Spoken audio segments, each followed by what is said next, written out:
Hello, hi guys! Magandang hapon sa inyong lahat. This is Chin Rodriguez, Mamasagari Channel, a faith healer, also matarider. So ngayong hapon, tingnan natin ang sabihin sa iyo ng ating mga gabay. So this is a weekly gabay for the month of March 22 hanggang March 28 for the sign of Scorpio. So, Scorpio, welcome to my channel. Ano kayong messages, advices ng spirit guides ang ating masasaga for today's video? Kaya naman kayang energy o kaganapan sa buhay ng mga Scorpio ang ating mahagilap. So guys, this reading is a general reading lamang. Hindi lahat makaka-resonate. Kunin lamang po makaka-relate sa inyo and comment down below kung kaninong energy ang ating nasaga. And of course, don't forget to like and subscribe my channel and hit the notification bell for more videos update. Maraming salamat po sa mga walang sawang pag-support sa aking channel, lalo-lalo na yung hindi nag-i-skip ng ads. Naway pagpalaing kayo ng Diyos at may kapal, siksik digdig na gumapaw na biyayang manumbalik sa inyo. So guys, let's see what is the messages, advices sa iyo ng ating mga angel spirit.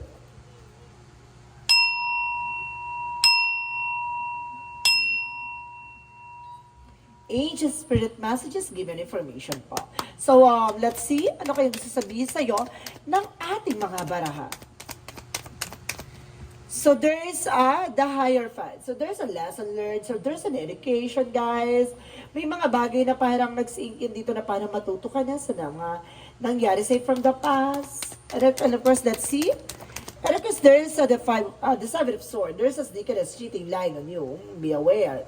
There is a sneakiness. So, some of you guys may raming kumukuha na information sa iyo.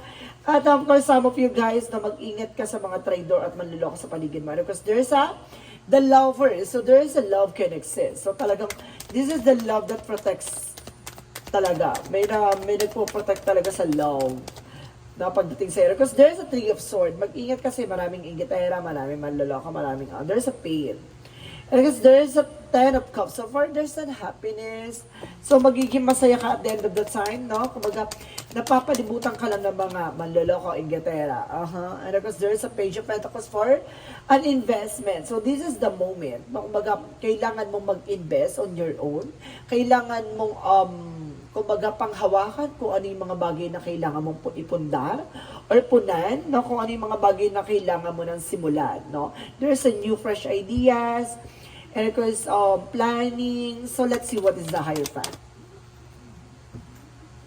So there is the Ace of Wands. So, Ace of Swords, sorry.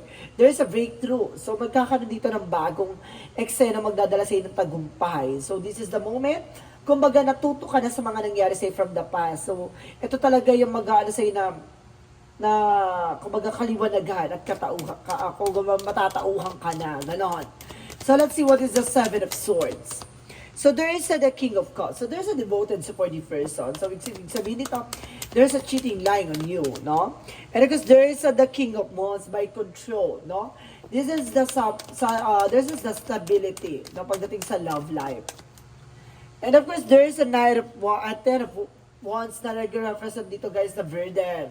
No, kumbaga marami ka ng sakit at kirot pagdating sa pag-ibig, love life, career, finances, or a family related. No? Ibig sabihin dito, kumbaga ang dami ng pinagdaanan. No? Kumbaga sinasabi na matatapos na yan. So let's see what is the Ten of Cups. So there is the Knight of Swords. So there's a success driven. At the end of the time, magiging success and of course, magiging masaya ka. Kumbaga may mga bagay lang talaga na kailangan mong pagdaanan muna. So let's see what is the Page of Pentacles. So there's an information with Hermit card. There's a soul searching, kumbaga unti-unti mo natutuklasan about sa spiritual, yung mga bagay o kahalagahan ng mga nasa paligid mo, even your finances and career. Kumbaga ngayon natatauhan ka na, naliliwanagan ka na kung ano ba talaga yung purpose mo sa buhay. So let's see what is the Hierophant and the Ace of Swords. Represent the Knight of Swords. So ibig sabihin dito na, kumbaga you're feeling stress or something depression. So there's a Knight of Swords for a sleepless night rather. No? Kumbaga, may mga bagay na dapat natuto ka, no? Because nag-succeed ka from the past few months. So this is the moment na kumbaga alisin mo yung worries at the same time yung pagiging overthink mo or paranoid.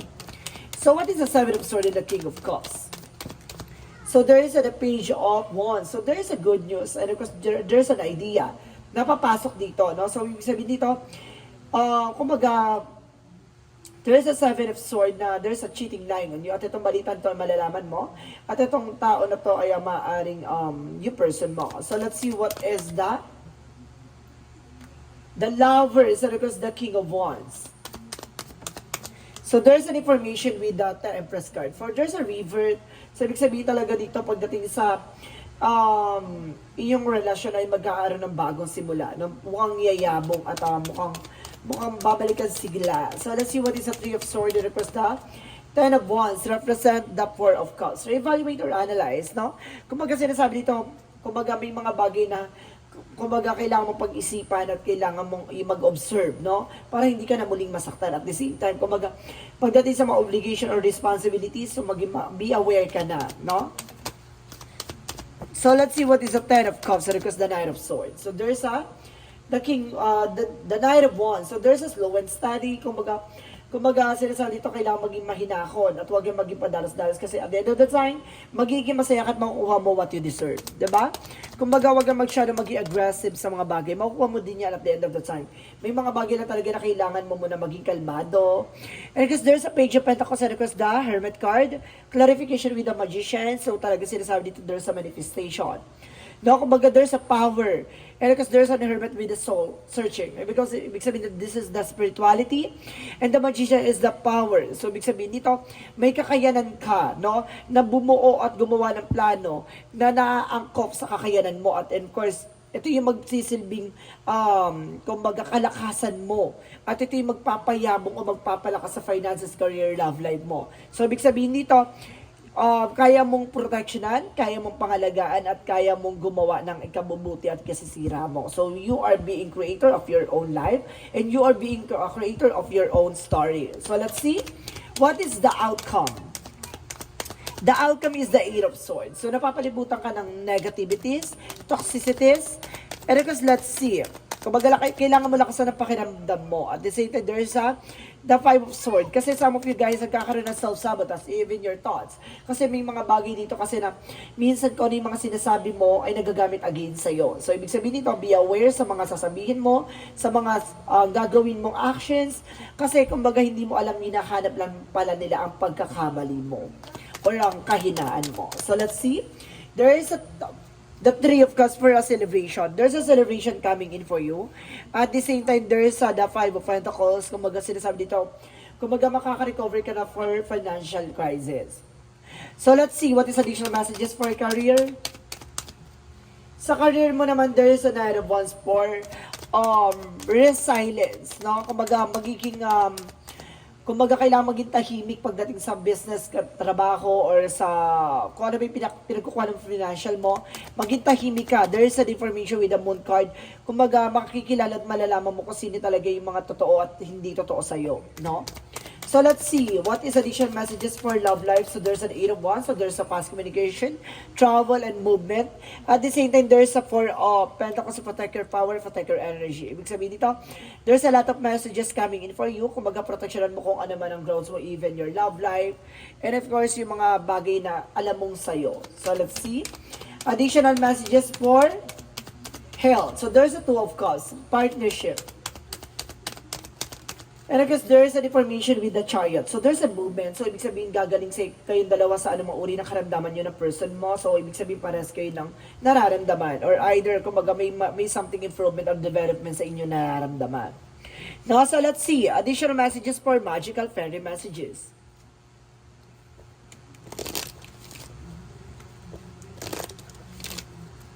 For magical fairy messages represent emotional healing. So, magiging, kumbaga, mag-heal na dito yung mga iniisip mo, yung nararamdaman mo, no, magkakaroon na, there's a blessing and love, no, na papasok dito, matatapos na yung paghihirap at sakit na nararamdaman mo. There's a heal.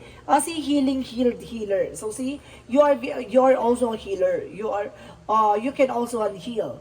No, kumbaga, kaya mo mag-heal sa sarili mo. At the same time, kumbaga, there's a healing process and a healing, healing sessions or something, no? Kumbaga, makakatulong sa ito upang magkaroon ng healing in all aspects. So talaga sinasabi dito, there's a recovery, emotional, practical, finances.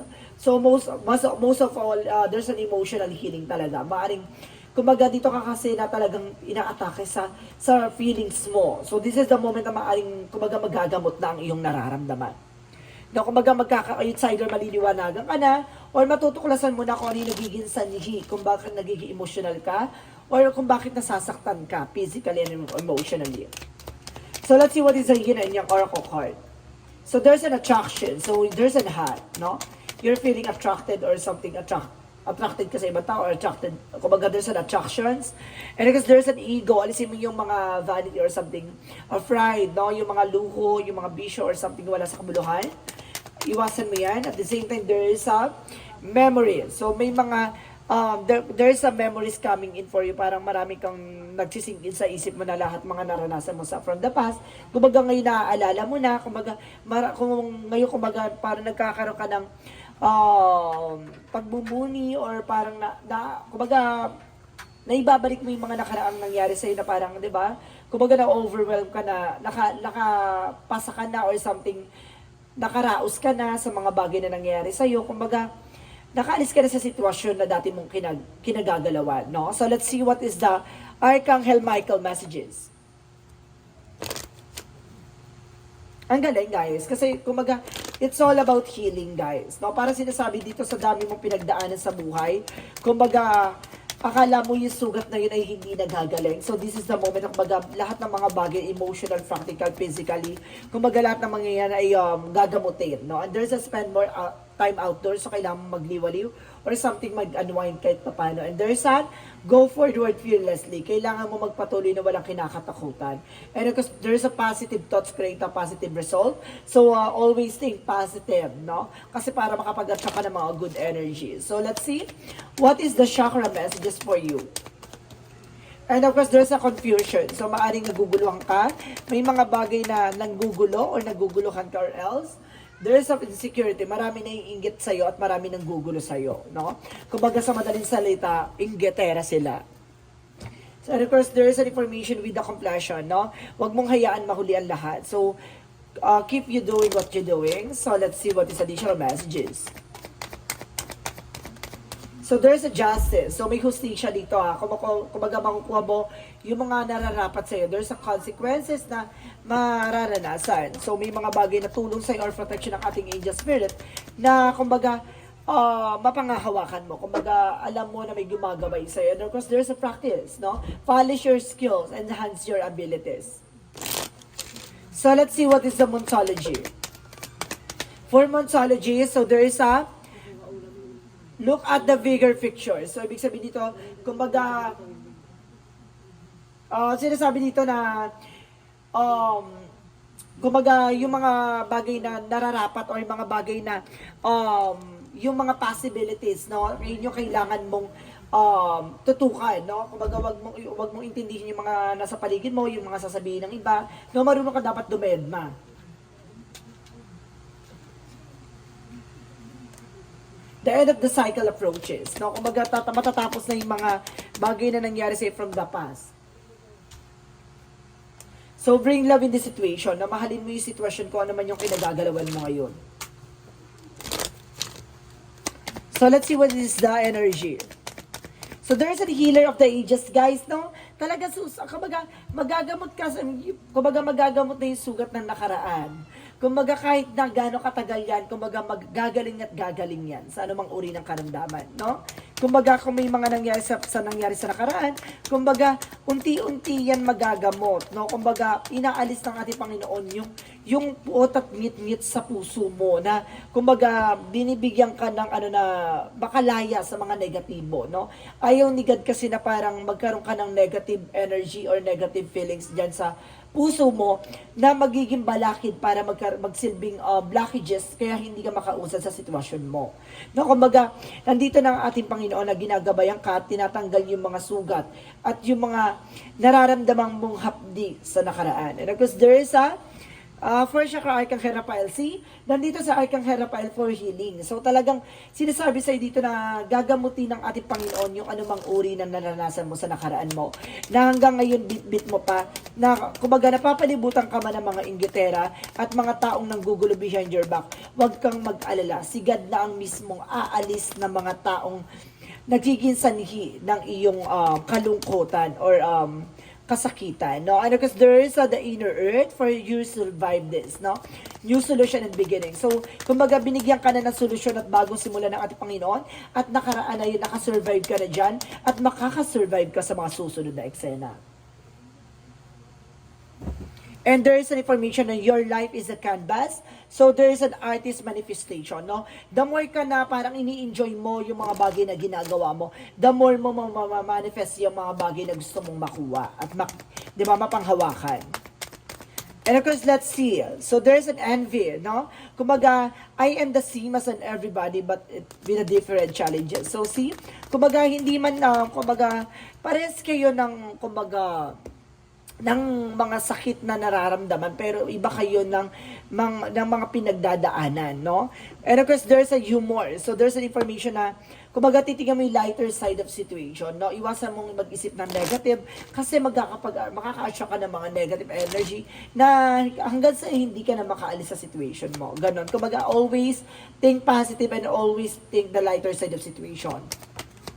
And there's a boundary. So, dapat marunong ka mag-set na mga boundaries, no? At the same time, there's an awareness and opportunities, no? Kumbaga, lagi mong pag-iingatan ang eksena dito. Lagi ka mag-iingat. At the same time, there is an inner self. Kumbaga, magkakaroon ka ng expansion dito pagdating sa love life, career, finances. One more card for abundance. So talagang magiging masagana ang eksena mo. There's a harvest time coming in for you with the survival. No, see? Makaka-survive ka, no? You are also a survivor. So let's see what is the Arcangel Raphael. Dati ka nang nakasurvive sa mga nangyari sa'yo, di ba? Doon sa part na parang feeling mo pinagbagsakan ka ng langit at lupa, pero at the end of the time, hindi mo akalain makakalusot ka or makakaligtas ka sa mga ganong sistema or eksena. So, yung parang hindi mo lubos akalain na makakaalis ka doon sa situation. So, this is the moment na parang pinapaalala sa'yo ng ating Panginoon na magiging ganun ang sistema mo na makakaalis ka ulit sa mga pangit at pait ng yugto ng nangyari sa isa nakaraan na may mga bagay na makikita mo at the end of the time magiging successful ka, at the end of the time magiging masaya ka, at the end of the time papabor na sa iyo ang sitwasyon. So there's a listen to your intuitive feelings. So lagi ka makikinig sa intuition mo kasi yan ang magtuturo sa iyo at magdadala sa iyo sa maganda at tamang landasin. So let's see what is the angel's answer. The angel's answer represent take action. So, kailangan mo mag-take ng action. Hindi ka pwedeng tutunga-tunganga or something. Kumbaga, aantay ka na lang ng magiging resulta. Hindi. Sa lahat ng mga mangyayari sa buhay mo, kailangan mong kumilos at gumalaw.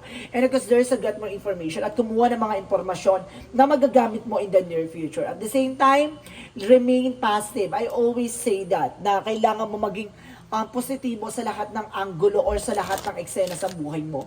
Kahit na ang sitwasyon mo, kahit na ang gulo-gulo, nandun ka dapat sa point na parang you think positive and titignan mo yung possibilities, no? And of course, a lighter situation. Ganon.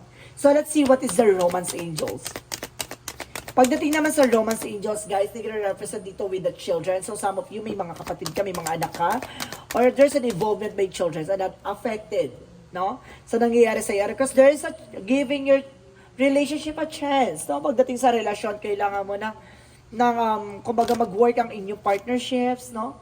So, let's see what is the Jesus loving quotes. Oh my God. Isa lang.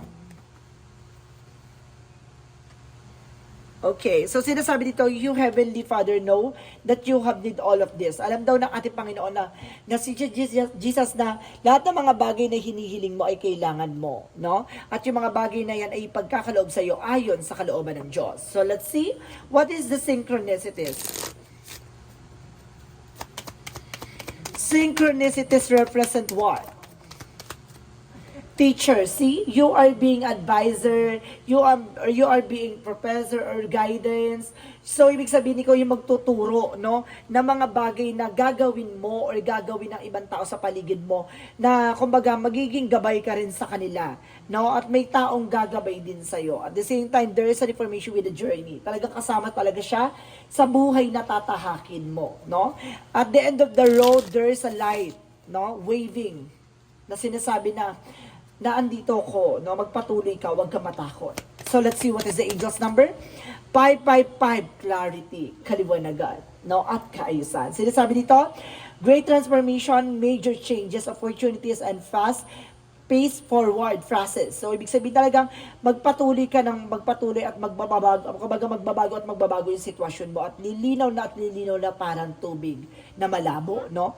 Na habang tumatagal, lilinaw yan at lilinaw hanggang sa maging okay at makita mo yung magiging resulta at magiging kahihinatnan ng gagawin mong eksena. So, you are not victim of circumstances, rather you are the beneficiary of it.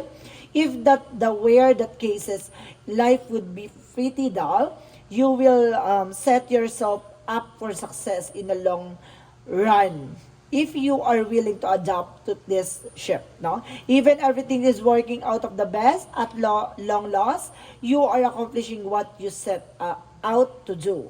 Everything will work out perfectly in the end. So see, kumbaga may mga bagay dito na malayo pa yung tatahakin mo, no, nalandasin, no, may mga bagay na parang ang layo-layo mo pa sa posibilidad, no? Kumbaga may mga bagay dito na huwag kang matakot, na at the end of the road talaga na magsasucess ka. May mga bagay lang talagang pagdadaanan ka, parang lubak yan ang pagdadaanan mo, ganun talaga kasama yan sa buhay mo, na may mga bagay kang matututunan at mararanasan na magdadala sa iyo sa great transformation, no? Kasi hindi ka mahuhubog ng ganun-ganun kung hindi ka madadapa at hindi ka matututo sa mga pagkakamaling naranasan mo. Tandaan mo, kumaga pinapalakas ka at pinapatibay ka ng Panginoon, hindi para sa Kanya. Para sa sarili mo, para sa susunod na laban mo, alam mo kung paano mo i-handle ang sarili mong buhay at paano mo siya i-apply sa mga susunod na henerasyon na magiging mahal mo sa buhay, no? So guys, this is the weekly gabay for the month of March 22 hanggang March 28 for the sign of Scorpio. So Scorpio, maraming salamat for this wonderful reading. So once again, this reading is a general reading lamang, hindi lahat makaka-resonate. Kunin lamang pa makaka-relate sa inyo and comment down below kung kaninong energy ang ating nasagap. And of course, don't forget to like and subscribe my channel and hit the notification bell for more videos update. Kasi maraming salamat po sa mga walang sawang pagsuporta sa aking channel, lalo-lalo na yung hindi nag-i-skip ng ads, naway pagpalay kayo ng Diyos at may kapalisiksik digdig na gumapaw na biyayang manumbalik sa iyo. Ang pinaka-quote dito is a transformation that brings you a better person. So maraming salamat po. And see you in the next video. Bye-bye and babush!